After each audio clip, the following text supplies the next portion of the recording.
വിവാഹിതനായ പുരുഷന്റെ live in relationship കുറ്റകരമല്ല എന്ന് അലഹബാദ് ഹൈക്കോടതി. പരസ്പര സമ്മതത്തോടെ ഒരുമിച്ച് ജീവിക്കുന്നതിനെ കുറ്റമായി കാണാനാകില്ല. ധാർമ്മികത മുൻനിർത്തി പൗരാവകാശം സംരക്ഷിക്കാതിരിക്കാൻ കഴിയില്ല. ഒരുമിച്ച് ജീവിക്കുന്നവരെ സംരക്ഷിക്കേണ്ടത് പോലീസിന്റെ കടമയാണെന്നും കോടതി വ്യക്തമാക്കി. ശ്യാം ദേവരാജ് വിവരങ്ങളുമായി ചേരുകയാണ്. ശ്യാം, കോടതി നിർദ്ദേശം എന്താണ്?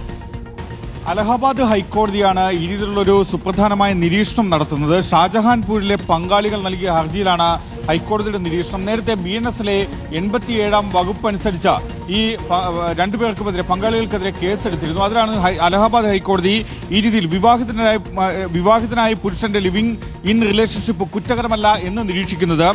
വല്ലാത്ത നിരീക്ഷണമായിപ്പോയി. അത് വല്ലാത്ത നിരീക്ഷണമാണല്ലോ.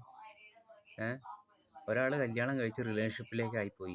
വിവാഹ ശേഷം വേറെ റിലേഷൻഷിപ്പിൽ ഏർപ്പെടുന്നത് തെറ്റല്ലാന്ന്. പിന്നെ എന്തിനാണ് വിവാഹം കഴിക്കുന്നത്? അങ്ങനെ തന്നെ ആ റിലേഷൻഷിപ്പിൽ തുറന്നുകൂടെ? ലിവിങ് ടുഗദർ അതല്ലെങ്കിൽ കല്യാണം കഴിഞ്ഞിട്ടുള്ള ലിവിങ് ടുഗദർ അല്ലാതുള്ള ലിവിങ് ടുഗദർ മതി. അങ്ങനെ നിയമം അനുഭവിച്ചിട്ടുണ്ട്. അല്ലാതെ കല്യാണം കഴിഞ്ഞ അത് വളരെ വഞ്ചനാപരമായിട്ടുള്ള കാര്യമാണ്. അത് ഒരാളുടെ കുടുംബജീവിതം തകർത്തിട്ട് വേണ്ട ഈ ലിവിങ് ടുഗദർ എന്നൊക്കെ പറഞ്ഞ സംഭവം. എന്തൊക്കെയായിരുന്നാലും ഈ ഇത് കോടതിയുടെ ഇല്ലാത്ത നിരീക്ഷണമായിപ്പോയി.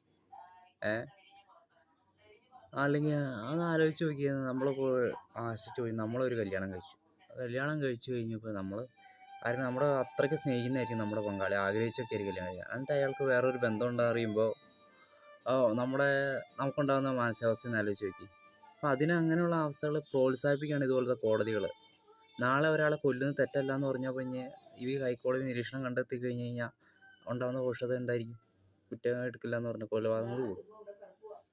അപ്പോൾ ഈ മാതിരിയുള്ള ഇങ്ങനത്തെ വെളിവില്ലാത്തവരാ അത് അവിടെയുള്ള ആൾക്കാരൊക്കെ. ഈ അലഹബാദ് കോടതി അവിടെ വിദ്യാഭ്യാസം ഉള്ളവരൊക്കെ ആണെങ്കിലും മറ്റ് സംസ്ഥാനക്കാർക്കും അധികം വിവരം വെള്ളിയാഴ്ചയില്ല എന്നുള്ളതിൻ്റെ ഒന്നാമത്തെ തെളിവാണ് ഈ പറയുന്ന നിരീക്ഷണം കണ്ടെത്തിയാണ്.